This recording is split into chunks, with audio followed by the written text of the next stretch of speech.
Қалмақан Әбдіқадыров Қажымұқан повестен үзінді. Ақпан қаңтардың сақылдаған аязы. Қыламықтап қырау ұшқындап, барлық заттың сыртына мұздан сауыт кигізіп тұрды. Қызылжар қаласының орталық көшесіндегі бір қорада үлкен сарайдың темір қақпасы кең ашылып, ішінен ауықпалаған дауыс естіліп жатты. Бұл саудагер Иван Ногичтің қоймасы еді. Күзде сойылған малдың еті мен майы енді ішкі Ресейге жөнелтіліп, оны таситын 60 бар атшана жұмсайтын кіреші бай Орли Маслюков кіресін алып еді. 30 пұт май құйып қатырған кеспекті 10 адам жабылып, орнынан қозғалта алмай жатты. Сарай ішіндегі дауыс солардың үні. Қораны басқан қарды күреуге жалдаған 16-дағы жас бала сарайға қайта-қайта қарай берді. «Ей, сенің әкеңнің аты кім?» деді бүрме қара тонды қойманың басқарушысы. «Оны қайтесің?» «Сұраймын. Құда түсейін деп пе едің?» «Айтатыныңды айта бер», деді кішкене көзін сығырайта қараған бала. «Сен онда неге қарайсың? Қарыңды күреде тиісті тиын тебеніңді алып құры. Бөгде нәрсеге бұрылып қараудың саған қанша керегі бар? Сен маған сонда не істеп жатқандарыңды түсіндірші?» «Тау көтеріп жатыр». «Сонда сарайға кірген тау көтерілмей жатыр ма?» «Охо, мынаның сөзі 30 пұттан гөрі ауыр екен. Жібер, сарайға көтерілмей жатқаның не екенін көрсін», деді қақпа аузында тұрған саудагер. «Ей, бар енді, әне, мырза көрсін деп тұр». «Көрсе немене?» деп қар күреген бала есік алдында тұрғандарды қаға-маға сарайға кіріп келді. Басқаны бөрліктірген аяз оған шыбынсыз жансыз сияқты. Үстінде мақталы жыртық шапан, биялайын беліне қыстырып, бас киімін қолына ұстап қимылдап жүрген кісілерге аңырая қарады. Тұрған орнынан жарты кезде ғана жерге әрең жылжыған кеспектің қасына жақындап, иығымен қағып, астындағы қалың тақтайды сықыр еткізді. «Көтерілмейтін тауларың осы ма? Саған жеп-жеңіл көрініп тұр ма?» «Әй, Тәңір-ай, соны да сөз деп тұрсыңдар-ау. Тау дегенге таңырқасам, бұл шелектей ағытыс қой. 10 кісі жабылып, қаланы ауыппалап бастарыңа көтеріп жүргендерің осы ма? Өздерің шетке ысырылып, тиейтін шанаңды есік алдына әкеле беріңдер.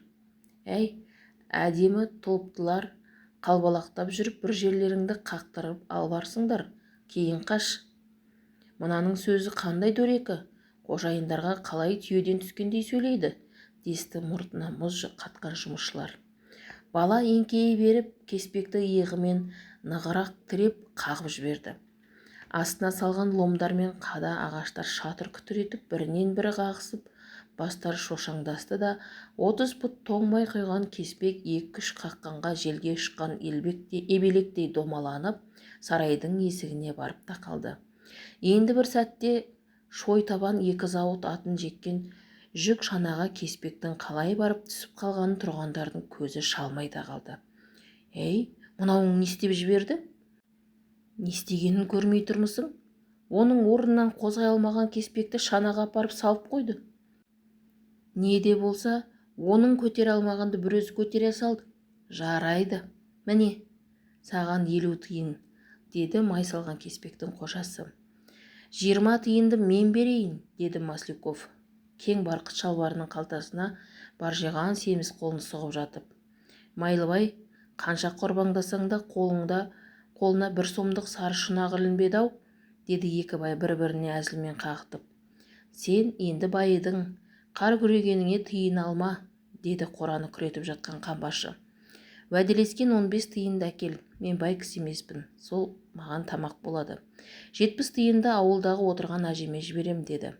Жалпақ қайың күрекпен шөмелеген қарды биік қорадан асыра лақтырып жатқан беті бұрқыраған термен буланған бала. «Орли, сен мына қазақты қолыңа түсіріп ал. Кірешіңе мұндай адам керек қой. Ал реті келгенде 20 кісінің жұмысын істейді. Жотасын қарашы, буыны қатпаған бала, шойыннан құйған алыптардың ескерткіші сияқты. Өзімде солай ойлап 20 тиын сыйлап тұрмын. Бірақ ол 20 кісінің тамағын шеді ғой. Өзің айтқандай буыны қатпаған бала созыла беретін резеңке қанар сияқты болады. Немене, саған үсіген картоппен есілдің сасыған шабағы жетпей ме? бере бер астырып. Я, оның да есебін табармын. Қысы жазық құмырсқадай шұбыртып жүргізіп отырған кіреге мұндай күш керек. Әсіресе ұзақ сапарға таптырмайды. Бала қарын күреп болып тиынын алған соң Масляков қойын дәптерін алып балаға жымия қарап әңгімеге кірісті. Бала, сен қайдан келдің, ә? Мен білем, сен Қызылжардікі емес. Қай облыс, қай ауылдікі? Ақмола облысы, Сарытерек болысы, Құрама ауылынан. Әкеңнің аты кім? Оңайтпас Ернақов. Өз атың кім? Мұқан. Оны қайтесің? Сенімен тамыр болғым келіп тұр. Тамыр болып ат мінгізесің бе? Жарайды, мінгізейін. Сен маған жігіт боласың, дұрыс па? Болайын, айына не бересің? Мен саған бәрін берем. Тамақ менен болады, сенің киімің жоқ, киім берем. Мына үлкен жігіттерге қандай айлық берсем, сондай айлық берем. Айың 1 сом 80 тиын. Ей, тамыр, оның аз ғой. Рас, мен жұмыс іздеп келдім. Әжем, әке-шешем бар. Кедей кісіміз. Ең болмаса менің тапқаным солардан қан шай, нанына жететін болсын. Аздап қосыңқыра. Менен басқа кісі саған 80 тиыннан артық бермейді. Мен сені аяп, үлкен жігіттерге беретін айлық беріп тұрмын. Оның үстіне мына алпамсандай денеңе, оны киіммен жабдықтауға, ішетін тамағыңа, 2 жігітке беретін қаржы артық шығатынын білесің бе? Бала ойланып тұрып келісім берді. Келешектегі әлемдік балуан Қажымұқан Масляковқа осылай келіп, жалшылыққа тұрды. Қар күреген бала. Мұқан Масляковтың үйіне келген күні жалшы, кіреші жалшылар жататын жатақханаға орналасты. Сабан төселіп, пеш қойған сарайдың бір бұрышы тиді. Сонда түнеп шықты. Ертеңіне қожасы Мұқанды өз үйінің ауыз бөлмесіне шақырып, 30 пұт кеспекті доп қылып домалатқан дәуді өзінің қатын балаларына, қонақтарына көрсетіп, оның көп жігітінің бірі болғанын айтты. Күшті баланы айнала қарасы бойын аршындап, салмағын өлшеп Масляковтың кереметті етіп айтқанына сенбеді. Бұл қалай 30 пұт көтереді? Бойы жарым кез, салмағы 200 қадақ. Рас, мойыны қол-аяғы жуандау. Бірақ 30 пұт жүкті көтеру мүмкін емес, деп есепшісі өзінің өгіз өлшейтін есебін айтты. Өз сөзін қостамағанына Масляков та ренжіп, жарайды, ендеше Мұңайтпасовтың кереметін кейін көресіңдер, деді. Ал, бала, қалай ұйықтадың? Жатақхана жылы екен? Жігіттердің арасы көңілді болар. Олар домбыра тартады, өлең айтады, карт ойнайды. Шынында да біздің үйден сендердің жатақханаларың қызық. Қажымұқан біртүрлі көңілсіздік кейпін көрсетіп, қожайын, мен оншалығын білмеймін, түнмен ұйықтағаным жоқ. Неге? Ішінде ұрыс жанжал көп пе екен? Жанжалдаса 4-5 жиылып 30 пұт болмайды. Лақтырмайсың ба шетінен? Жоқ, айта көрмеңіз. Әжем ұрысқан, жаман болады деген. Менің төбелес жанжалға жаным қас. Енді неге ұйықтай алмадың? Ұйықтай алмағаным төсеген сабанның арасында тышқан бар екен. Олардың шиқылдаған дауысын естісем, зәрем кетеді. Масляковтың іші өзі қосылып қарқылдап, көздеріне жас аққанша күлді. Оның қорқатыны жататын жердегі тышқан екенін ұққан қожайын ойлана қарап, сөздің соңында күлген жоқ. Міне, 30 пұт көтерген палуан, тышқаннан басқа тағы неден қорқасың? Онан басқа еш нәрседен қорықпаймын. Қасқырдан ше? Ой, тәйірі, қасқыр, аю, қабан дегендер ит емес пе? Иттен кісі қорқама. Тек мына адам жататын жерде тышқанның шиқылдағаны жаман. Мұқанға ас үйінің ауыз бөлмесіне жататын етті де, өзіне 2 ат, 1 шана беріп, шөп, отын әкеліп тұру жұмысын тапсырды. Жаяу сүйреген шана. Сағаттың тілінде айналған күн өте берді. Мұқанның қарағайды қамыстай қаусатып, қолымен құлатқаны, талай ауыр жүкті жалғыз тиегені аңыз болып жүрді. Челябинск, Қазан, Уфа, Самараға бірнеше рет барып қайтты. Бойы өсіп, буыны қатая түсіп, 18-дегі жігіт болды.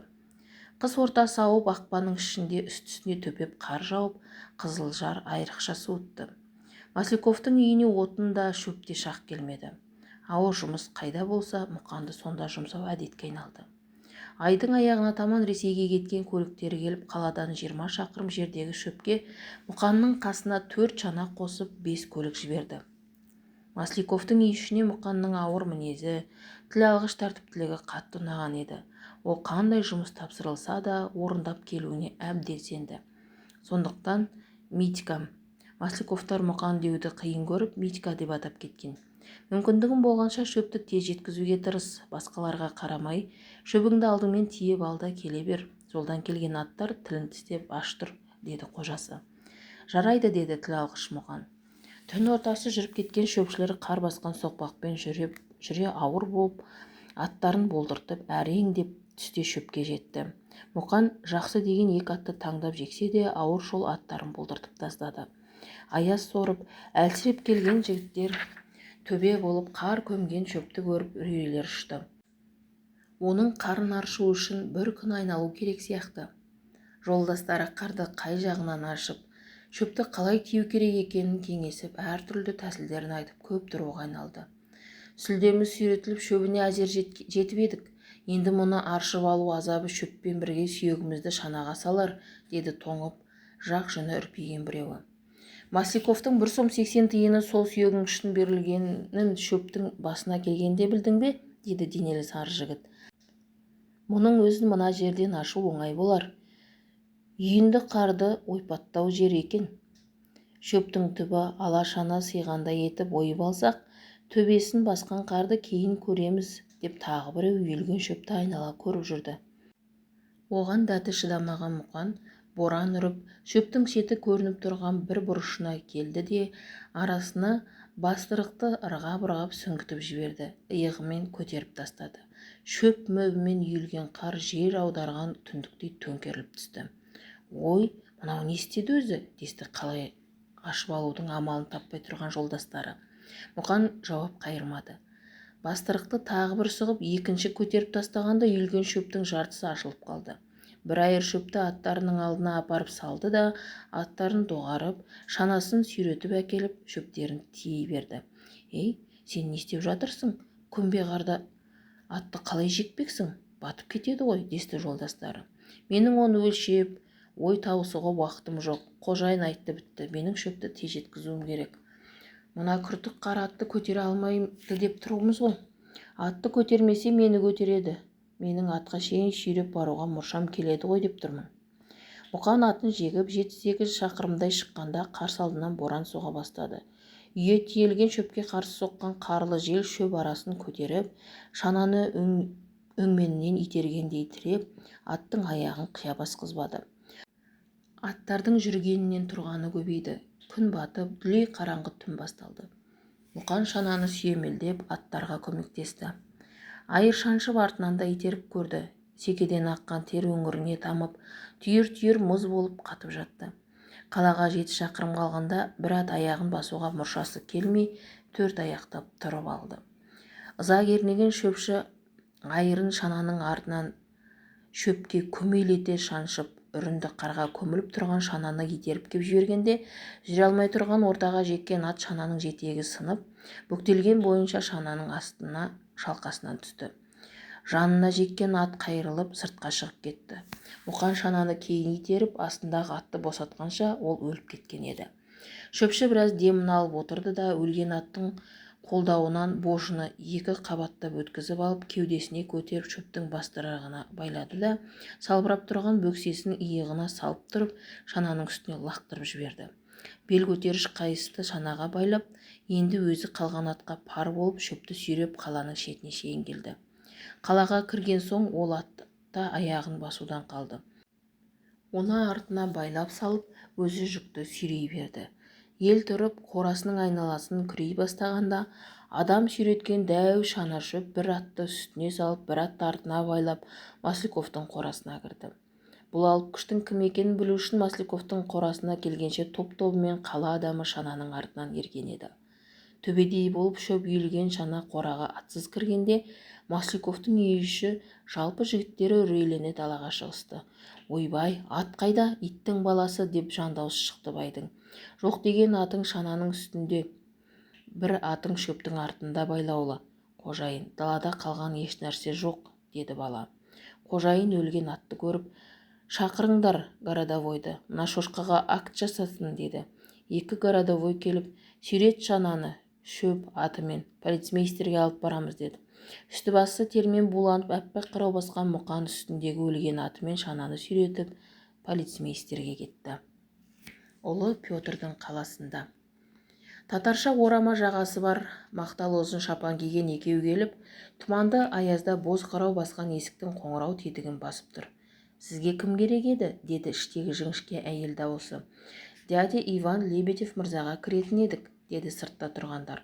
«Сабыр етіңіз, рұқсатын алайын», деп тағы бір есікті шырылдатып, әйелдің әрі кеткен аяқ дыбысы естілді. Әлден уақытта есік ашылып, «Кіріңіздер» дегендей басын изеді орта жастағы әйел. Екі кісі әйелге еріп, қабырғасына айнала сурет салған кең бөлмеде жеке отырған кісіге келді. Қысты күні жалаңаш денесіне жадағай ала шапан киген кісі келген екеуді орнынан тұрып, есік алдынан қарсы алды. Оның ұсқыны да, мінезі де, сөйлеген сөзі де келушілерге бұрын кездескен адамдарынан өзгеше көрінді. Ол сырттан келгендердің қолдарын сыға ұстап, ақпен тысталған креслоларға отырғызды да, «Қайдан келдіңіздер?» деді жуан саусақты қолымен қарнын қапсыра құшақтап тұрып. «Қазан қаласынан келіп едік, мырза», деп жауап қайтарды асығыс сөйлейтін аласа бойлы қара кісі. «Сауда қылып жүрсіңдер ме?» деді басын кекшите. «Жоқ, мырза, біз ол кәсіптің адамы емеспіз». «Енді неге келдіңдер?» «Сіздің оқуыңызға бала келдім». «Охо, Қазандағылар мұндай оқуға кісі жіберуді қашаннан бері ойланып жүр. Қандай сүйкімді сөз естіп отырмын», деп орнынан тұрып отырған екі қонағының алдына қарай жайлап басты. «Қазандағылардың ойлайтын ойы көп екенін өмірдің өзі көрсетіп келеді. Біздің Петр қаласынан оқитынымыз көп. Мейіріміңізден үлес алсақ, әзірге барын әкеліп отырмыз». «Мені тағы қуантқаныңды қарашы. Татар ма, ұлты кім?» «Дядя Иван әфендім.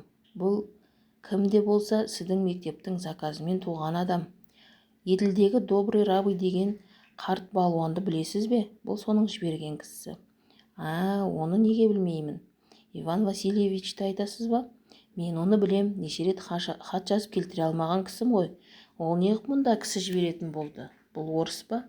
Бұл орыс та емес, татар да емес, қазақ. Олай болса, добрыймен қандай байланысы бар мұның? Қандай байланысы барын сізге жазған хатында айтқан болар. Алдымен сіз мынаны оқыңыз, деп аласа бойлы татар қойнынан сияқ қарындашты жалай отырып ірі әріппен сойдита жазылған хатты қолына берді. «Ұлы дәрежелі дядя Иван Лебедев мырза, қаншама хат арқылы шақырғаныңызға бара алмағаным үшін кешірім сұраймын. Сіз шын көңіліңізбен хат жазған едіңіз. Бара алмадым. Себебі бұл жерде қаржысыз адам қанаты жоқ құс сияқты емес пе? Ол қайда бармақ? Сондықтан өзім сияқты жолымды ұстайтын бір бала тауып алу арманым болып еді. Ол тілеуімді Тәңір берді. Мына бір қазақтың баласын жіберіп отырмын. Мүмкін қадарынша тілегімді қабыл етіп, мектебіңізге алуыңызды сұраймын. Баланың күші менен гөрі басым жатыр. Мұндай жасымда менің күшім бұл мөлшерде болған жоқ еді. Көп жылдар бойы ауыр жүк көтерумен, талай күштімін деген кісімен, азулы аңдармен күресіп жүріп, кейде жығылып, кейде жығып жүріп, добрый рабый қосымша атым шығып еді. Менің белімді ұстаған оның жап-жас қол 34 жыл ұстасқан қолдың бәрінен де салмақты дейді. Оны ұлы Ресейдің алып туған күші деп түсіндім. Сондықтан қорытылмаған құрышты сіздің мектепке жіберіп отырмын. Әлбетте, қартайғанда сіздің алдыңызға барған осы тілегім орындалар деген үмітім күшті, деп жазыпты. Мұқанның алғашқы күреске алған батасы да осы хатты. Қарт балуанның хатын креслода шалқая отырып оқыған кісі жалпақ қағазды бетіне ұстап, біраз ойланып отырды да орнынан балаша секіріп тұрды. Есікке таяу креслоға отырған Мұқанға келіп, шабынған арыстандай шап беріп, ауыр денесінің салмағын сала екі иығымен басты. Оның не ойлағанын түсінбей қаперсіз отырған жігіт мұнысы не дегендей орнынан атып тұрды. Ауыр креслоның арқалығы дядя Иванның қарны мен Мұқанның жауырынының арасында қыстырылып, арқалаған шөптей қопаң ете қалды. Дядя Иван темірдей білегінің тегеурінін сала қайта отырғызбақ болды. Иығын нығырақ қозғаған Мұқан асылған кісі аунап-ақ кеткен шығар деп еді, жүктен секірген мысықтай адым жер алдына барып дік ете қалды. «Ей, мұнша тулағаның не? Өзің үркек екенсің ғой». «Өзіңдікі не?» Жай отырған кісінің иығына мысықша секіріп. Мектепке түсетін кісіден емтихан алу керек. Ол не дегенің? Емтиханың не? Күшіңді байқау. Күш байқаған кісі тышқан аулаған мысықтай үндемей келіп бастала ма екен? Беліңе қайыс байлада, алдыма кел, күшті сонан соң байқайсың. Оның болбыратып, қазақша араластырып, жуан дауыспен айтқан сөздерін қазандық татар жайлап түсіндірді. Дядя Иван балаша сақылдап күліп, өзінің қызмет үстеліне отырып трубкасын толтыра салып, темекісін тартты. Мұның мектепке төлейтін ақшасын кім береді? Қанша төлеу керек еді, мырза? Жылына 150 сом. Мұның өзінен басқа креслоға қосып, сізді көтерген күшінен басқа еш нәрсесі жоқ. Келу қаражатын, біразға жететін тамағына деген ақшаны қазандағы Каримов мырзаның типографиясының жұмысшылары жинап беріп еді. Мектепке деп те аздап ақша берген. Бірақ өзіңіз көріп отырсыз, бұған мендей 8 кісінің тамағы керек.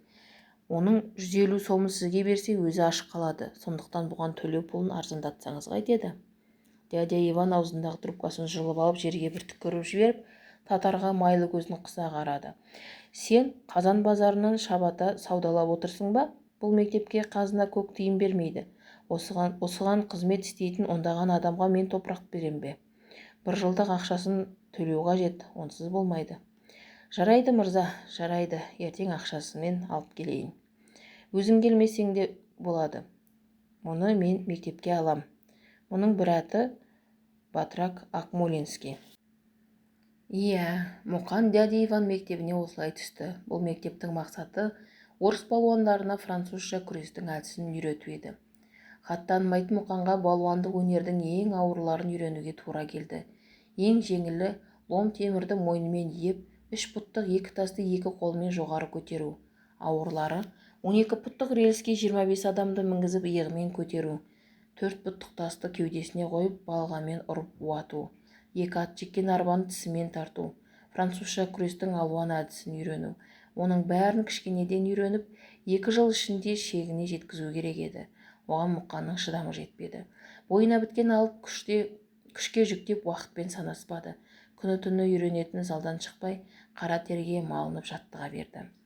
Дядя Иван күзетшіні ертіп мектеп залына келгенде, терге малшынға Мұқан заттарды орнына жинап, терін шүберекпен сүртіп тұр екен. Ерінбей еңбек істеп, өз өнерін үйреніп жатқан оқушыға дядя Иван ұрса алмады. Тек, Мұңайтпасов, мұның қалай? Мейрамда неге демалмайсың, деді. Мұқан сәлемін беріп, ағын су көлге құймай дамылдай ма, мырзам? Мен сіздің мектепті бітірмей мейрамды қайтем. Жылда 150 сом төлейтін менің ақшам қайда? 2 жыл деп жүрем бе? Сол дубны биыл бітірем дейді. Мен сонан қалмай үйреніп шығам, деді ентіге отырып шаршаған кейіппен. Дядя Иван оның тершіген қоңыр жүзіне аса бір мейіріммен тесіле қарады. Дубный Мұқанмен жасы қатар, кемеге жүк тиеуші болып жүрген жерінен айрықша күшлеу көзге түсіп, шақыртып алынған жігіт еді. Ол Мұқанға достық көмегін аяусыз көрсетті.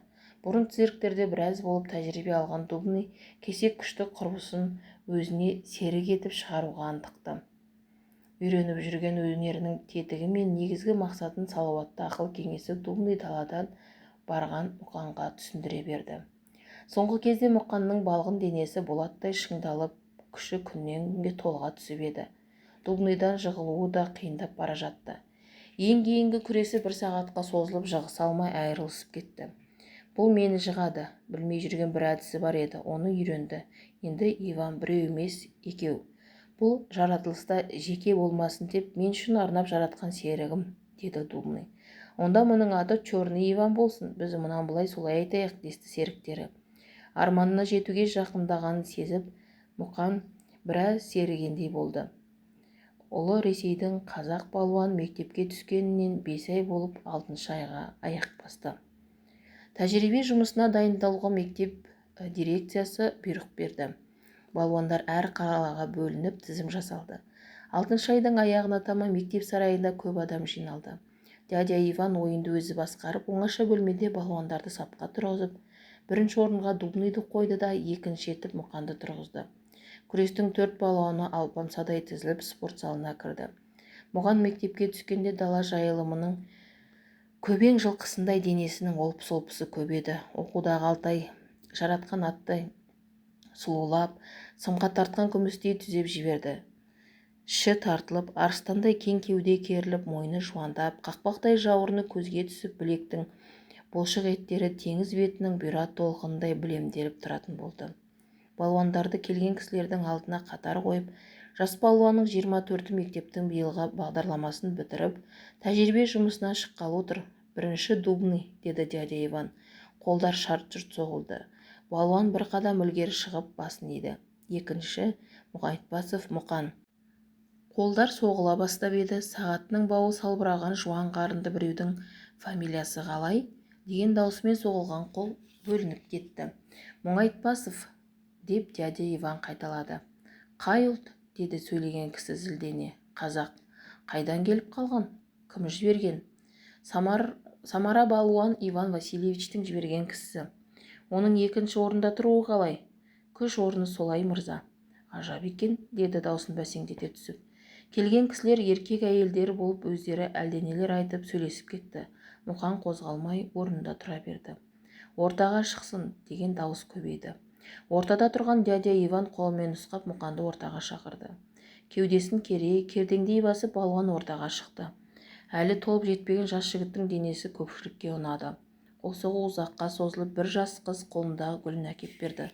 Мұқан гүлді дядя Иванға ұстатты да өз орнына барып тұрды. Балуандарды түгел таныстырып болған соң ойындарын бастады. Бұл жолы Мұқанның үлесіне тигені рельсті ию мен 25 адам мінген арбаны 25 метр жерге тісімен тартып апару өнерін көрсету еді. Ол ойдағыдай орындалды. Парижде Эстония, Латвия, Аустро-Венгрия, Польша, Швейцарияны аралап, талай күресті көрген Мұқан әбден шынығып, жауырыны жерге тимеген атақты балуан болды. Жасы 30-дан асып, енді елге қайтпасам болмас деп жүргенде, Дубный Ригадан бір топ балуанмен келді. Оны көргенде, туысқаны көргенде қуанатын әдет еді. Екеуі жайраңдап, әңгімелерін соқты. Мұқан, енді ұзамай Парижге жүреміз. Онда жер жүзінің атақты балуандары түгел қатысатын болыпты. Солармен күресіп, күшіміздің дүниежүзілдік мөлшерін көреміз, деді. Кездесе алмай жүрген балуандарының атын естіп, Мұқан қатты қуанды. Сағынған елді де ұмытып, жүретін күнді асыға күтті. Балуандар Париж халқына неше алуан күштің кереметін көрсетті. Аузын арандай ашып, ырылдаған арыстанды аяғынан ұстап бақтырып жібергендері болды. Үйде үлкен өгізбен сөзсіп, ұлыған итте шоңқайтып отырғызып кетті. Екі пұттық кіртастың бесеуін шар қылып ойнатқан балуан болды. Білектей темірді мойнымен, лом темірді тісімен майыстырды. Екі білегімен екі атты қозғалтпай қойғанында болды. Созған қолына 4 адамды мінгізіп, цирктің шеңберін айналғандар болды. Төбесінен тұрып аяғының үстінде 6 адам ойнатқаны болды. 2 пұт тасты кеудесіне қойып, жарты пұттық балғамен ұрып сындыртты бір балуан. Үндістан балуаны өз мырзасын үй ішімен жайылған дастархан, құюлы шарабымен дөңгелек тақтайға отырғызып төбесімен көтеріп келді. Африка балуаны 30 пұттық пілді иығына тұрғызған бойы көпшілік алдынан өтті. Тағы толып жатқан күш өнерін көрсетушілерді Париж халқы қошеметтеп қарсы алды. Ертең Ресей балуандарының өнерін көресіздер, деді цирк басқарушысы. Соғылған қол Парижді жаңғырықтырды. Цирк ашылғанда орталық шеңбердің алаңында басқа балуандарын дайындатып қоятын ойын құралдары көрінбеді.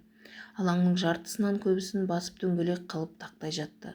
Осыдан басқа цирк алаңында көз тартар ешбір зат жоқ еді. Орыс балуандарының күш көрсететін ойыны басталды, деді цирк басқарушысы. Елеңдеген ел цирктің қосалқы есігіне қарасты. 18 пұттық рельске 25 қызметші адамын мінгізіп, денесінің бұлшық еттері білеуленіп, біреу шықты.